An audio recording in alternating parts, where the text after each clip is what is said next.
বন্ধুরা, শান্তিনিকেতনে এসে আমরা টোটো নিয়েছি ক্যাম্পাসগুলো ঘুরে দেখার জন্য। বন্ধুরা, কোভিডের আগে যখন আমরা এসছিলাম তখন সমস্ত ক্যাম্পাসগুলো খোলা ছিল, তাই ভিতরে প্রবেশ করে আমরা সব কিছু দেখেছিলাম।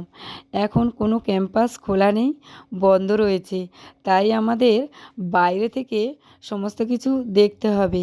এখন আমরা টোটো নিয়ে এইভাবে বাইরে থেকে ঘুরে ঘুরে দেখছি।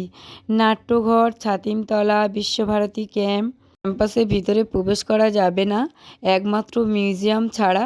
মিউজিয়াম খোলা রয়েছে, তবে মিউজিয়াম সপ্তাহে 2 দিন বন্ধ থাকে, সেটা হলো বুধবার আর বৃহস্পতিবার। তোমরা যদি আসো এই 2 দিন বাদ দিয়ে এসো।